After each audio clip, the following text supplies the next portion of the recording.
मर्यादा आहे संतांच्या गरजी, कशी वर सांगितली तशी. नाथ महाराज म्हणतात कीर्तनामध्ये गोष्टी सांगा, पण कोणत्या? भक्ती, ज्ञान आणि वैराग्याच्या. एक वाक्य बोलतो, कीर्तनकार मंडळींनी कीर्तनाचे भाव वाढवण्यापेक्षा अभंगातले जर भाव काढले ना तर जनता सुखी होईल.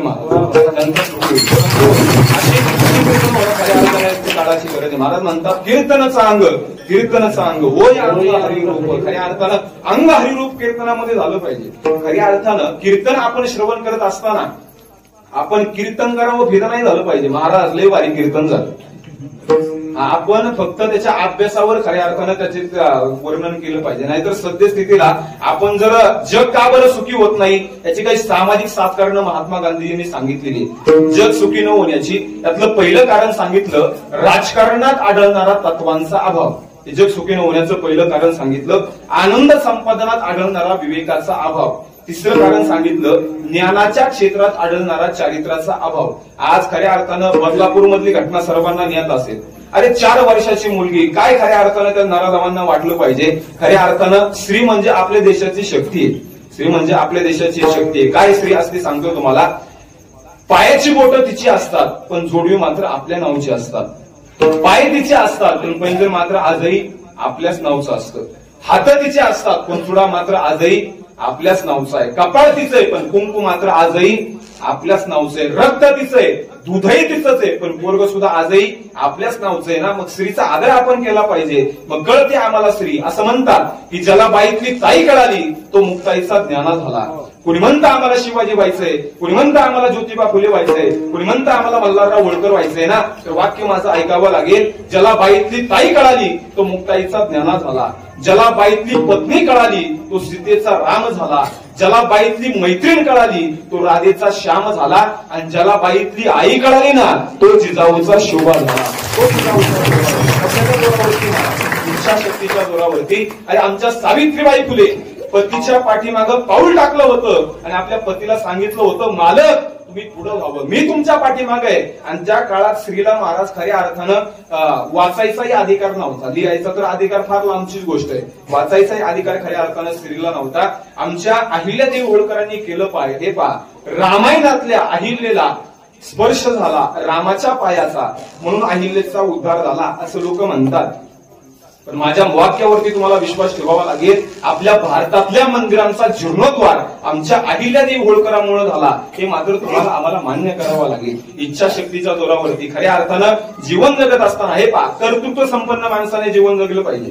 नाहीतर आपल्या महाराष्ट्राच्या ग्रामीण भागामध्ये मोहन भाऊ एक असा काळ होता की अधिक बैलजोडी असणं ही त्या परिवाराची ओळख होती, अधिक जमीन असणं ही त्या परिवाराची ओळख होती. परंतु आता किती बैलजोडे आहे, किती जमीन आहे असं काही राहिलेलं नाही. तुमची स्वतःची व्यक्तिगत पात्रता काय आहे याच्यावरनं खऱ्या अर्थानं समाज तुमची किंमत ठरवत असतो. म्हणून माणसाने कर्तृत्व संपन्न जीवन जगलं पाहिजे. बघा, एक परवा वर्तमानपत्रामध्ये एक जाहिरात आली होती की गेल्या 25 वर्षापासून ज्याच्या हातून एकही अपघात झाला नाही अशा ड्रायव्हरनी मुलाखतीला यावं. काही ड्रायव्हर मुलाखतीला आले, मुलाखती चालू झाल्या. पहिल्या ड्रायव्हरला विचारलं, का हो गेल्या 25 वर्षात तुमच्या हातून एकही अपघात नाही, तुम्हाला अजिबात नाही, विषय नाही, प्रश्नच नाही, फक्त गाडी एकदा ब्रेक फेल झाली म्हणून तरी तो सोडलो पण बाकी पुढे धक्का नाही. त्याला म्हणले चला बाजूला. दुसऱ्याला विचारलं, का हो गेल्या 25 वर्षात तुमच्या हातून एकही अपघात नाही, तुम्हाला अजिबात नाही, विषय नाही, प्रश्नच नाही, फक्त एक जण पूर्ण येऊन माझ्या अंगावर आदळला तेवढंच काय ते, पण बाकी पुढे धक्का नाही. त्याला म्हणले चला बाजूला. तिसऱ्याला विचारलं, का हो गेल्या 25 वर्षात तुमच्या हातून एकही अपघात नाही, तुम्हाला अजिबात नाही, विषय नाही, प्रश्नच नाही, साक्षी पुरावे कागदपत्र सारं तपासलं, या माणसाच्या हातनं गेल्या 25 वर्षापासून एकही अपघाताची नोंद नाही. त्या मुलाखत घेणाऱ्याला आश्चर्य वाटलं. त्यानं न राहून विचारलं, का हो गेल्या 25 वर्षापासून तुमच्या हातून एकही अपघाताची नोंद नाही, तुमच्या यशाचं रहस्य काय? त्याचा समोरचा ड्रायव्हर शांतपणे म्हणाला, गेल्या 25 वर्षापूर्वी मी गाडी जी माझी एकदा गॅरेजला लावली ती परत बाहेरच नाही काढली.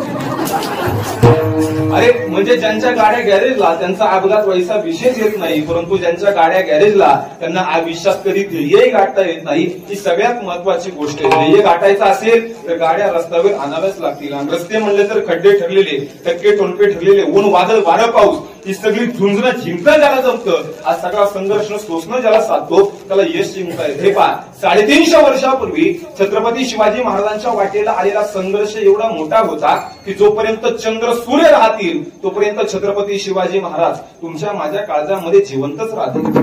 स्वराज्य निर्माण करायचं म्हणून स्वराज्य निर्माण नाही झालं. खऱ्या अर्थानं छत्रपती शिवाजी महाराजांनी जो संघर्ष केलाय त्याच्या पाठीमागची जर व्याप्ती जर आपण बघितली तर या राजानं काय केलंय याचा विचार मनात आल्याच्या नंतर मग मस्तक आपलं नतमस्तक झाल्याशिवाय राहत नाही. खऱ्या अर्थानं तो माझा आज या ठिकाणी विषय नाहीये. म्हणून खऱ्या अर्थानं महाराज म्हणतात मनापासून या करिता कीर्तन आनंदे नर्तन गाता गीता. आज प्रत्येकाच्या जीवनामध्ये धावपळ आहे, प्रत्येकाच्या जीवनामध्ये सुख दुःख आहे, प्रत्येकाच्या जीवनामध्ये चढ उतार आहे. फक्त तुम्हाला त्याला खऱ्या अर्थाने सामोरे जाता आलं पाहिजे. तो एक कवी फार सुंदर वर्णन करतो. तो म्हणतो आयुष्य छान आहे, थोडस लहान आहे, रडतोस काय वेड्या, अरे जगण्यातच शान आहे. अरे अश्रू तयार माझा मजिरे समान आहे, काट्यातही फुलांची झुलती कमान आहे. अरे उचलून घ्यावे ते दुनिया दुकान आहे, जगणे निरर्थक म्हणतो तो बैमान आहे. अरे सुखासाठी इथे कधी हसावं लागतं तर कधी रडावं लागतं, कारण सुंदर धबधबा होण्यासाठी पाण्यालाही उंचावरून खाली पडावं लागतं. आयुष्यात चढ उतार असतात महाराज, फक्त त्या चढ उतारांना खऱ्या अर्थाने आपण सामोरे गेलो पाहिजे. आज खऱ्या अर्थानं पूर्वीच्या काळी फार माणसं आयुष्य जास्त काळ जगायची बघा. आता वयोवृद्ध आजोबा तुम्ही या ठिकाणी 5-10 जण बसलेले आहात, तुमच्या काळात फार माणसं आयुष्य जास्त काळ जगायची. आता हल्ली लोक आम्ही दशकर्या करतो 45, 50, 55, 60, कधीतरी खऱ्या अर्थानं योगायोगाने 70-75चा पुढचा माणूस खऱ्या अर्थानं हल्लीच्या काळात खऱ्या अर्थानं गावतो. एवढी म्हणजे त्या काळात कोणाबरोबर द्वेष नव्हता, कोणाबरोबर मत्सर नव्हता, कोणाबरोबर तुलना नव्हती, विनकरे बाबा, कोणाबरोबर स्पर्धा नव्हती. म्हणून त्या काळात तुमच्या वयाची माणसं आपल्याला सुखी समाधानी दिसायची. एक सकाळ पेपरमध्ये ग्रॅफिटी आली, माझं वाक्य तुम्ही पूर्ण कराल याची मला खात्री आहे. असं म्हणतात पूर्वीचे रस्ते साधे होते, साधे तर माणसं पण साधी होती. आताचे रस्ते डांबराचे झाले तर माणसं पण, तुम्ही बोला. हा डांबरटपणा खऱ्या अर्थानं आपलं आयुष्य कमी करतो ना. जीवन जगत असताना माणूस स्वार्थी झाला, सेल्फी झाला, माणूस स्वतःचाच फोटो स्वतः काढायला लागला नाही का. माणूस फक्त हल्ली एवढा विचार करतोय माझी गाडी माझी माडी. अरे जगाचा विचार करणारे संत आहेत, त्यांचं अनुकरण आपण आपल्या जीवनामध्ये करा. म्हणून रामाचा आचार आणि कृष्णाचा उच्चार जीवनामध्ये होणं अत्यंत गरजेचे. तेच नाथ महाराज अभंगाच्या 3ऱ्या चरणात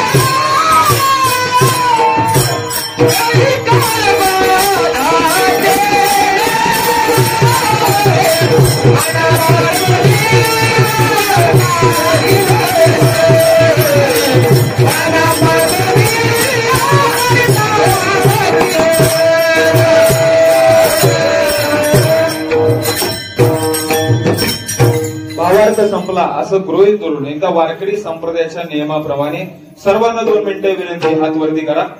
समोर बसलेले, बाहेर बसलेले, अंगणवाडीच्या पुढे बसलेले, खऱ्या अर्थानं आज गेली 27 वर्ष झालं हा अखंड रिणाम सप्ताह आपण या ठिकाणी मोठ्या उत्साहात, मोठ्या आनंदात, मोठ्या भक्तिपूर्ण वातावरणात या ठिकाणी साजरा करतोय. हे पहा, हा हात जो करेल या कीर्तनातील टाळ्यांची टाळाटाळी, जो करेल या कीर्तनातील टाळ्यांची टाळाटाळी, मग त्यास काला संपल्यानंतर यमकवटाळी. कुणीच करू नका टाळ्यांची टाळाटाळी. विठोबा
खाली. आपलं असंच आहे. आमच्या पोपटाबांच्या भाषेमध्ये आमचे पोपटाबा असे म्हणतात की कुसंगतीतून सुटावं, आत्मधन लुटावं, संतांना भेटावं, आणि हे नाही जमलं तर मग उखळा डोकं फुटावं. पण आपलं उलट आहे. आपलं असं आहे, संसाराला नेटावं, संसाराला नेटावं, कर्ज आमचं फिटावं, आणि अर्ध्या कीर्तनात कसे विचारलेल्या कार्या प्रश्नांची उत्तर द्या. महाराज म्हणतात रामकृष्ण हरी उच्चार सर्वदा कळी काळ वादा तेने नव्हे. खऱ्या अर्थानं नाथ महाराजांच्या कुळाचा विचार अत्यंत अलौकिक आणि अद्वितीय अशा प्रकारचं नाथ महाराजांचं जीवनचरित्र आहे. खऱ्या अर्थानं आज आपण जर समाजामध्ये जर पाहायला गेलो तर अनेक प्रकारचे लोक आपल्याला भेटतात. तुकाराम महाराजांना लोक म्हणतात, महाराज आम्ही एवढा चांगला देवदेव करू सुद्धा, आम्ही एवढं चांगलं कर्म करू सुद्धा आमच्या वाट्याला नेहमी दुःखच येतंय, याचं कारण काय आहे? त्यावेळेस तुकाराम महाराज सांगतात, बाबा रे, याच्यात कर्माचा दोष नसून यामध्ये मात्र तुमच्या आमच्या प्रारब्धाचा दोष आहे. नक्की आपलं प्रारब्ध आडवं येतं पहा. हे पहा, एकाच खाणीतून जन्माला येणारे दगड 3 असतात. दगड किती असतात? 3 असतात. एक दगड मंदिराच्या मूर्ती करता वापरला जातो, एक दगड मंदिराच्या पायरी करता वापरला जातो, आणि एक दगड नारळ फोडायच्या कामाला वापरला जातो. बोला, या दगडाच्या खाणीतला याच्यात दोष आहे का? दोषच नाही ना. लोक मात्र खाणीला दोष देतात. एकाच विहिरीतलं पाणी विविध पिकांना जातंय. पाणी उसाला गेलं, उसाची चव तिखट झाली, गेले काय घरी मानाला झालं 15-20 मिनिटं, उसाची चव गोड झाली. तेच पाणी आता कारल्याला गेलं, कारलं कडू झालं. तेच पाणी आता मिरचीला गेलं, मिरची तिखट झाली. पाणी एकच आहे, पण प्रत्येकाचा स्वभाव विचार भिन्न असल्यामुळे माणूस हा भिन्न भिन्न किंबहुना गतीनं जात असतो. हे पहा, अकबर राजा होता आणि बिरबल हा प्रधान होता ना. अकबर हुशार होता की बिरबल हुशार होता? बिरबल हुशार होता. परंतु ज्याला गच म कळत नव्हतं तो अकबर मरेपर्यंत राजा राहिला, आणि बिरबल एवढा हुशार असून सुद्धा आयुष्यभर प्रधान राहिला. याचं नाव प्रारब्ध आहे. म्हणून महाराज म्हणतात, अन्न मान धन येतो प्रारब्ध आधीन. हे पहा, एकाच कुंभाराच्या आव्यातनं जन्माला येणारी मडकी 3 असतात. एक मडकं संक्रांती पुजायच्या कामाला वापरलं जातं, दुसरं मडकं म्हातारं झाल्यावरती थुकायच्या कामाला वापरलं जातं, आणि तिसरं मडकं म्हातारं गेल्यावरती शिकाई करायच्या कामाला वापरलं जातं. बोला, या मडकी घडवणाऱ्या कुंभाराचा दोष आहे का? दोषच नाही ना. महाराज सुद्धा म्हणतात, मय वंश जीव लोके जीव भूत सनातन. हा देव हा प्रत्येकाला घडवतोय गड्या, पण प्रत्येकाच्या विचारानं माणूस हा भिन्न भिन्न किंबहुना गतीने जात असतो. तुकाराम महाराज सुद्धा म्हणतात, चांगलं कर्म करा, करणे ते ह्याची करा, नरका घोरा का जाता, जयामध्ये नारायण. शुद्ध पुण्य माणसाचं असलं पाहिजे. माणसाने जुगार खेळू नये, दारू पिऊ नये, व्यसन करू नये, किंबहुना परस्त्री बहीण मानावी, दुसऱ्याच्या धनावरती नजर ठेवू नये, आणि लोकांचे जर बांध तर अजिबात पोकळू नयेत. बुवा, या गोष्टीनं माणसं नरकाला जातात. ग्रामपंचायत पोलवर लावलेलं बल आपल्या दारात आणून लावू नये. बुवा, दुसऱ्याची चप्पल घालून जाऊ नये. महाराज म्हणतात, नरका गोरा का जाता, शुद्ध पुण्य माणसाचं असलं पाहिजे. नाहीतर विश्वामित्राने 60,000 वर्ष तपश्चर्या केली होती, पण ते शुद्ध पुण्य होत नाही. परिणाम त्याचा खऱ्या अर्थाने एक वेगळा होत असतो. राजसूयज्ञ त्या ठिकाणी पांडवांच्या घरी चालू होता की नाही? आपण सगळेच होतो तिथं, एकही नव्हतं. राजसूयज्ञ त्या ठिकाणी पांडवांच्या घरी चालू होता, आणि असं सांगितलं जातं महिला मंडळ, तर राजसूयज्ञामध्ये हत्तीच्या सोंड एवढी तुपाची धार त्या यज्ञात पडत होती. तूप माहिती तुम्हाला? तूप आता तूप राहिलं नाही. आता कुठं तूप राहिलंय का? आजी मी 4 दिवसापूर्वी एका घरी जेवायला गेलो होतो, आणि एक आजीबाई तूप वाढायला आली बा, आणि सगळं वाढून झाल्याच्या नंतर तूप शेवटी वाढतात. तूप कधी वाढतात? आजी गेले काय घरी? तूप शेवटी वाढतात. ती आजीबाई तूप वाढायला आली, एका हातात वाटी घेऊन आली. कशाची वाटी होती ती? तुपाची वाटी घेऊन आली, आणि दुसऱ्या हातात सुई घेऊन आली. सुई मला डोळ्यात घालते का आजी? काही देव झालं. आजीला म्हणलं, आजी कसं? ती म्हणली, महाराज असंच. तिनं सुईचं टोक त्या वाटीत बुडवलं, आणि आमच्या ताटाला एक ठिपका लावला. बाबा म्हणलं, वा आजी, तुमच्यासारखी दानशूरबाई मी अजून पाहिलीच नाही. ती म्हणली, महाराज माझी साफसुथऱ्याच्या पेक्षा दानशूर होती. तूप वाढायला आली ना, एकटी यायची. एकटी? बर, एकटी यायची. काय घेऊन यायची? काय नाही म्हणली, विस्तू घेऊन यायची. म्हणली, विस्तू? विस्तू हातात नाही म्हणली, ताटलीमध्ये इस्तू आणायची, आणि त्या इस्तवावरती 2-4 तुपाचे थेंब टाकायची, आणि अख्ख्या पंक्तीत धुरकाट फिरवायची. तुझी सासू आणि तुझ्यासारख्या दानशूर तुम्हीच पाहिजे. माणूस हा दानशूर असतोय बाबा, पण पांडवांनीचा तर दानशूर नसतो ना. हत्तीच्या सोंड एवढी तुपाची धार तर यज्ञात पडत होती आणि यज्ञ असफल झाला. यज्ञ का असफल झाला? कारण यज्ञामध्ये मुंगूस तोडलं आणि मुंगूस माणसासारखं बोलू लागलं, अरे माझं अर्ध शरीर सोन्याचं आहे, माझं अर्ध शरीर सोन्याचं झालं नाही ना, तुमचा यज्ञ असफल झाला. अरे पाठीमागच्या जन्मात मी मुंगूसच होतो. पण कनाद नावाची ऋषी जेवायला बसलेले असताना दारात एक वारकरी आला होता बिचारा. अरे समोर ताट मी वाढून घेतलं होतं, परंतु दारात आलेल्या वारकऱ्याला बिनमुख पाठीमागे लावायचं नाही, त्याला जेवण करूनच माघारी लावायचंय. अरे जेवायला घेतलेलं ताट उचललं आणि त्या वारकऱ्याला जेवायला दिलं. अरे भुकेपुरतं खाणं याला प्रकृती म्हणतात. भुकेपुरतं खाणं याला प्रकृती म्हणतात. भुकेपेक्षा जास्त खाणं याला विकृती म्हणतात. परंतु आपल्याला भूक लागली असताना इतरांच्या मुखामध्ये घास गेला पाहिजे ही वृत्ती असताना त्याला भारत देशाची संस्कृती म्हणतात. हे मात्र तुमच्या आमच्या लक्षात असायला हवं. भीमदादा ऐकतोय, विपुल ऐकतोय, सहदेव ऐकतोय. यज्ञ असफल झाला. यज्ञ का असफल झाला? कारण यज्ञामध्ये मुंगूस लोळलं आणि त्या दिवसापासून माणसं आपण केलेलं पुण्य माणसं मुंगसाला विचारतात आणि माणसं म्हणतात, मुंगसा मुंगसा तोंड दाखव तुला गांडग्याची नाही, रामाची शपथ. रामाची शपथ काय की आपण केलेलं पुण्य नक्की योग्य आहे का? म्हणून माणसं म्हणतात मुंगसा मुंगसा तोंड दाखव तुला रामाची शपथ. म्हणून माणसाचं शुद्ध पुण्य पाहिजे. बघा खऱ्या अर्थानं आज नाथ महाराजांचा अभंग या ठिकाणी मी सेवेकरता घेतला होता. या अभंगाचा अर्थ असाच असेल असा माझा दुराग्रह नाहीये. खरं तर हे संसार दुःख तुम्हाला आम्हाला प्रत्येकाला आहे. माऊलींची ओवी आहे, विषय विषयाचा वरीपाडू गोड परमार्थ लागे कडू. कडू तू विषय तू गोड जीवासी झाला. ज्ञानोबा म्हणतात परमार्थ गोड आहे पण जीवाला आवडत नाही. विषय कडू आहेत पण जीवाची स्वाभाविक ओढ खऱ्या अर्थानं विषयाकडे, जीवाची स्वाभाविक ओढ विषयाकडे. तुकाराम महाराजांचं एक प्रमाण आहे बघा, कानडीने केला मराठा प्रसार. आपल्या महाराष्ट्रामध्ये 36 जिल्हे आणि 358 तालुके, म्हणजे मोजू नका, विश्वास ठेवा. 35 होते, पालघर वाढला म्हणून 36 जिल्हे आणि 358 तालुके. 358 तालुक्यातला सोलापूर जिल्हा, सोलापूर जिल्ह्यातला दक्षिणेकडचा शेवटचा तालुका अक्कलकोट आणि त्या अक्कलकोट तालुक्यातलं एक बुधानी नावाचं गाव, तिथला पाटील समाजाचा मुलगा, त्याचं लग्न महाराष्ट्राला लागून असणारं कर्नाटक राज्य, कर्नाटक राज्यातला गुलबर्गा जिल्हा आणि गुलबर्गा जिल्ह्यातला होमनाबाद तालुका आणि होमनाबाद तालुक्यातले केंद्री नावाचं गाव, तिथली पाटील समाजाची मुलगी, दोघांचं लग्न झालं. म्हणजे संसार कसा आहे ते फक्त मी तुम्हाला सांगून जातो. आणि लग्न झाल्याच्या नंतर हा नियमाप्रमाणे आपल्या पत्नीला आणण्यासाठी गेला. दोघे जण गुलबर्गा सोलापूर गाडीमध्ये बसले आणि कंडक्टरने 2 वेळेस बेल दिली. कंडक्टरने 2 वेळेस बेल दिली. गाडी सुरू झाली. एक 7-8 किलोमीटर जाऊन गाडी थांबली आणि याने आपल्या पत्नीला प्रश्न केला, का ग या गावाचं नाव काय?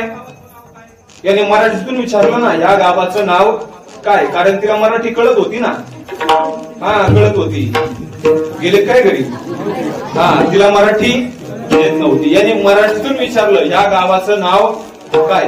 ती बाई हळूच म्हटली, यमकुंडरी. यमकुंडरी, यमकुंडरी शब्दाचा अर्थ काय म्हणतात? त्याला असं वाटलं ह्या गावाचं नाव यमकुंडरी असेल. त्यांनी डायरी काढली, पेन घेतला, लिहून घेतलं यमकुंडरी. पुन्हा बेल दिली कंडक्टरला. परत 7-8 किलोमीटर जाऊन पुढच्या गावात गाडी थांबली. यानं पुन्हा तोच प्रश्न आपल्या पत्नीला केला, का ग या गावाचं नाव काय? ती परत म्हटली यमकुंडरी. तो मला आता गेली लगेच आली. मला असं पहिली खुर्दा असेल आणि दुसरी बुद्रुक असेल. पुन्हा बेल दिली कंडक्टरनं. परत 7-8 किलोमीटर जाऊन पुढच्या गावात गाडी थांबली. यानं पुन्हा तोच प्रश्न आपल्या पत्नीला केला, का ग या गावाचं नाव काय? ती परत म्हणली यमकुंडरी. मग हा वैतागला. हा म्हणला पहिली खुर्द, दुसरी बुद्रुक आणि तिसरी यमकुंडरी सांगते, मला वेडा समजते. राग आला त्याला. त्याने बाई माग सारली दिली अशी जोरात ठेवली. त्याच्यापेक्षा जोरात होती. त्याच्यापेक्षा जोरात होती. खऱ्या अर्थाने महाराज ज्याने कानाखाली मारल्याच्या नंतर तिने पाचारीले इलबा म्हणून ती आपल्या पतीला म्हणली, इलबा अहो असं काय करताय? त्याला असं वाटलं मी हिचा नवरा आणि ही मला बा म्हणते. राग आला त्याला. त्यांनी गाडीतून खाली उतरवलं, तिला बसवलं गुलबर्गा गाडीमध्ये. हा गेला सोलापूर गाडीने घरी. अजून आणली नाही तिला.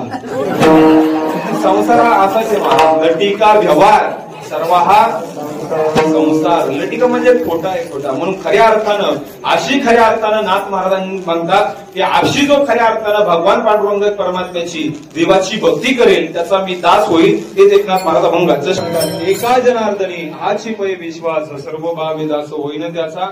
महाराज म्हणतात देवासी तो पुरी एक प्रेम भाव. देवाला काय आवडतं? प्रेम भाव आवडतो. थोडं प्रेमाचा भुकेला हाची दुष्काळ तयाला. महर्षी नारदांना विचारलं सांगायला आम्हाला प्रेमाचं स्वरूप. किंवा महर्षी नारद म्हणतात गुणरहितम कामनारहितम प्रतीक्षण वर्तमानम अविच्छिन्न सूक्ष्मतलम अनुभव रूपम प्रेम स्वरूपम. काय क्षार सांगितले महाराज. अरे गुण पाहून जवळ करायचं आणि दोष पाहून दूर ढकलायचं याला प्रेम म्हणत नाही. प्रेम गुणरहितम असावं. प्रेम गुणरहितम असावं. पूज्य मुरारी बापूंचे फार सुंदर शब्द आहेत. ते म्हणतात एखादी प्रेमास्पद व्यक्ती ज्यावेळेस आपल्या समोर आली आणि आपल्या जर डोळ्याला जर पाणी आलं ना तर समजायचं ते प्रेम आहे. आणि एखादी जर प्रेमास्पद व्यक्ती ज्यावेळेस आपल्या समोर आली आणि आपल्या जर तोंडाला पाणी आलं ना तर समजायचं ती वासना आहे. विठाला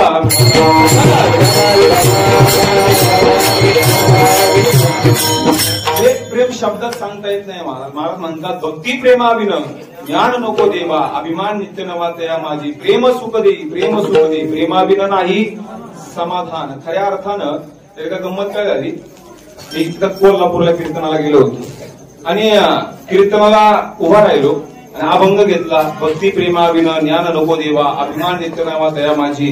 प्रेम सुख देई प्रेमाविन नाही समाधान. कीर्तन सुरू झालं आणि त्या गावातला पाटलाचा पोरगा असा पहिलवान पोरगा 10-15 पोरांसह कीर्तनाला येऊन बसला.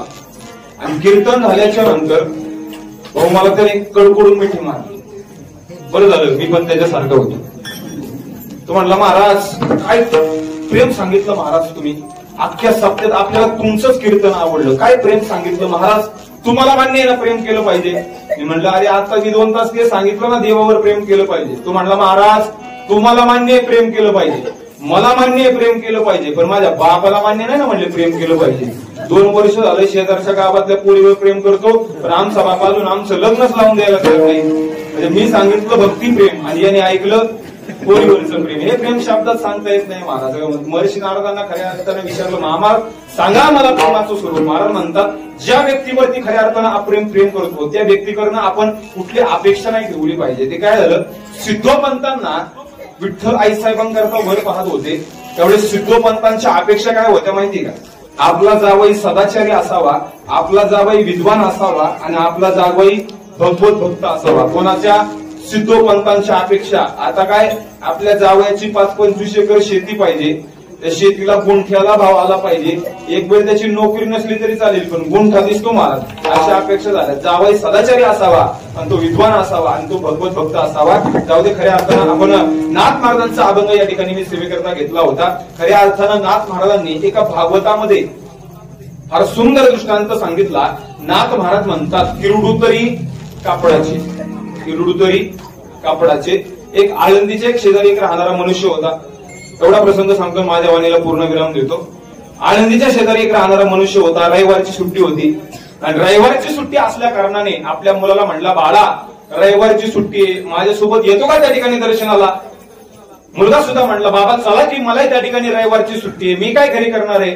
दोघही जण आळंदीमध्ये ज्ञानोबांच्या दर्शनाकरता गेले आणि दर्शन घेऊन मंदिराच्या बाहेर आल्याच्या नंतर वडिलांना इतका आनंद झाला. वडिलांना असं वाटलं अरे सुट्टीत मुलं काय काय पराक्रम करतात पण माझा मुलगा माझ्यासोबत ज्ञानोबांच्या दर्शनाकरता आला. वडील त्याला घेऊन एका खेळण्याच्या दुकानात गेले. 1200 रुपयाचं हेलिकॉप्टर दाखवलं. घेतो का नको म्हटला. 1000 रुपयाचा जेसीबी दाखवला नको म्हटला.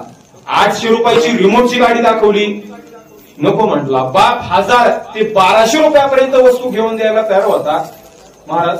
पण हा बहादर 12 रुपयाचा रबराचा साप घेऊन घरी आला.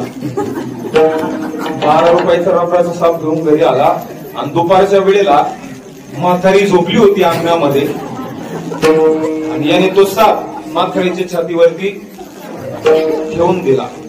आणि म्हातारीला जाग आल्याच्या नंतर म्हातारीने आपल्या छातीवरचा साप पाहिला आणि म्हातारीने डोळे चांदीचे केले. पिवळे पांढरे केले. गडबडली म्हातारी आणि मग सासूबाई कशाला ओरडते म्हणून सुनबाई किचन मधून पाण्याचा तांबे घेऊन आली. सुनबाईनं आपल्या सासूबाईच्या छातीवरचा साप पाहिला आणि तिचा हातचा तांब्या घोडून पडला. जोरात ओरडायला लागली, ना म्हणजे तिला नाग म्हणायचं होतं, पण तिला पुढचं ग सुचेच ना. अख्खं गाव त्या घरामध्ये गोळा झालं. कुणी काठी घेऊन येते, कुणी ढोल घेऊन येते. त्यांना असं वाटलं ढोलचा आवाज ऐकून साप जाईल, पण एकनाथ महाराज म्हणतात किरडू तरी कापडाची, त्याला ऐकायला जाईल. त्याला आपला सकाळचा काकडा ऐकायला जाईल, त्याला आपला 5 वाजता हरिपाठ ऐकायला जाईल, त्याला आपलं 7 ते 9 कीर्तन ऐकायला जाईल घरी बसलेल्या सापांना. कारण तो साप कसा आहे, खोटा आहे ना. साप खोटा आहे, साप खोटा आहे, त्याला ऐकायला जात नव्हतं. अख्खं गाव त्या घरामध्ये गोळा झालं आणि ते पोरग एका कोपऱ्यामध्ये बसून गंमत पाहत होतं. ते पोरग मनातल्या मनात म्हटलं, कार्यकर्ते सप्त्याला एवढा खर्च करतात, पण लोक कीर्तन ऐकायला येत नाही. पठ्ठ्यानं 12 रुपयात अख्खं गाव गोळा करून टाकलं. त्याच्या आनंदामध्ये महाराज अख्खा गाव घरामध्ये गोळा झालं. कुणीतरी धावत पडत बातमी त्याच्या वडिलांना सांगितली. वडील धावत पडत आले आणि वडिलांनी आपल्या आईच्या छातीवरचा साप पाहिला आणि वडील एका कोपऱ्यात जाऊन रडायला लागले. आणि वडिलांना रडताना पाहून तो मुलगा आपल्या वडिलांच्या जवळ गेला आणि आपल्या वडिलांना म्हटला, बाबा तुम्ही घाबरले, तुम्हीच नाही का मला आळंदीची यात्रेत घेऊन दिलेला. साप कसा आहे, खोटा आहे ना, पण खोटा साप करा मानला की दुःख बघावं लागतं. महाराज म्हणतात लटिका व्यवहार सर्वाहा संसार. लटिका म्हणजे खोटा आहे, खोटा. म्हणून खऱ्या अर्थानं आज या ठिकाणी अतिशय सुंदर योग आहे. गेली 27 वर्ष झालं या ठिकाणी अखंड हरिनाम सप्ताह आपण या ठिकाणी मोठ्या उत्साहात, मोठ्या आनंदात, मोठ्या भक्तिपूर्ण वातावरणात साजरा करतात. तुकाराम महाराज म्हणतात आम्ही एकांतात जाऊ आणि त्या परमात्म्याच्या नामसंकीर्तनाने जो बदल आमच्या जीवनात झाला आम्ही त्याच पुन्हा पुन्हा खऱ्या अर्थाने सेवन करू. असं म्हणतात चिंतन एकट्याने करावं, चिंतन एकट्याने करावं. दुसरा आला तर गप्पा होतात.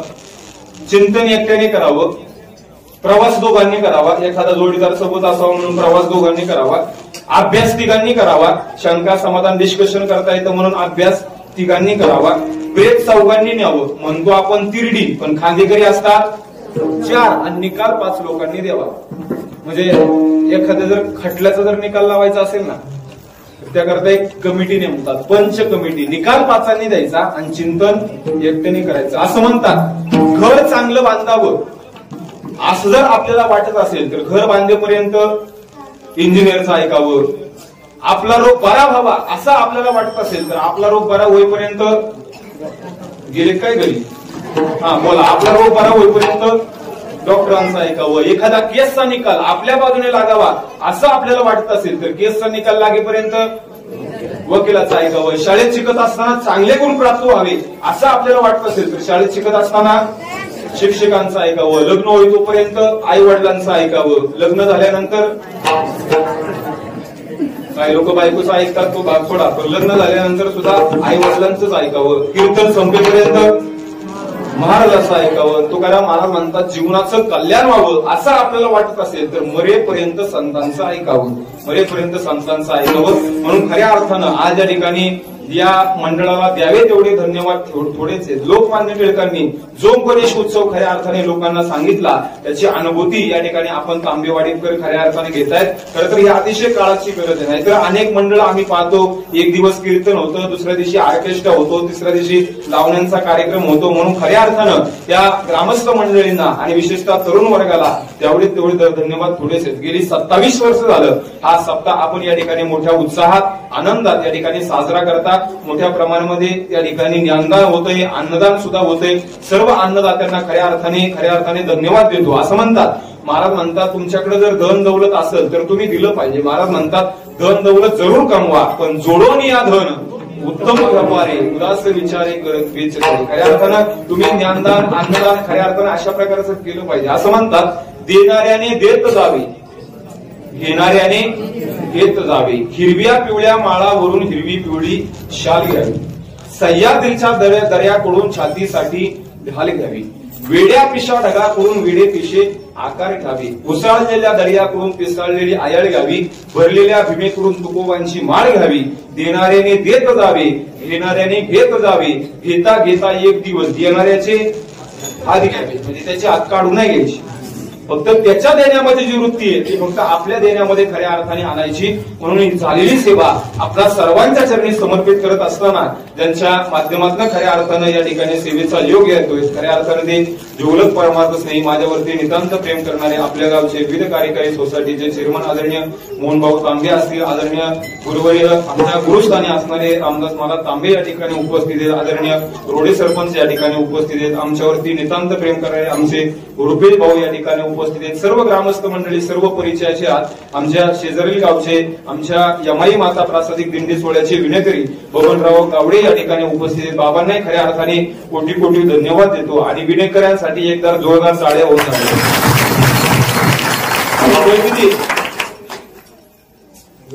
वय 65 वर्षाचा तरुण कीर्तनामध्ये विना घेतोय. 65 वर्षाचा तरुण म्हणजे महाराज म्हणतात तरणा भाग्यवंत नटे हरी कीर्तनात. ही आमच्या वारकरी संप्रदायाची ताकद आहे महाराज. आज वारीमध्ये जर आपण जर चाललो तर खरं महाराज म्हणतात तुका म्हणे वृद्ध होती तरणे रे, ही वारकरी संप्रदायाची ताकद आहे. म्हणून की आमचे योगेश महाराज असतील, अनिल महाराज असतील, आमचे माऊली महाराज असतील, सर्व वारकरी मंडळी आज आपल्या भागामध्ये सुद्धा टाळकरी कीर्तनकार गायक वादक तयार होणं ही काळाची गरज आहे महाराज. खरं तर या मुलांकडे पाहून मला असं म्हणायचंय ही मुलं भविष्यात कीर्तनकार होतील, प्रवचनकार होतील, गायक होतील, वादक होतील हे मी आता तुम्हाला सांगू शकत नाही, पण ही भविष्यात चांगली माणसं मात्र नक्की होतील. आज समाजाला चांगल्या माणसांची गरज आहे आणि ते घडवण्याचं काम खऱ्या अर्थानं आमची महाराज मंडळी करतायत. तुम्हाला द्यावे तेवढे धन्यवाद जेवढे देत. झालेली सेवा आपणा सर्वांच्या चरणी समर्पित करून असं म्हणतात इरादे कितने भी बुरे हो, इरादे कितने भी बुरे हो, दुनिया आपको आपके दिखावे से जानती है और दिखावा कितना भी अच्छा हो ऊपर वाला आपको इरादों से जानता है. ज्ञानेश्वर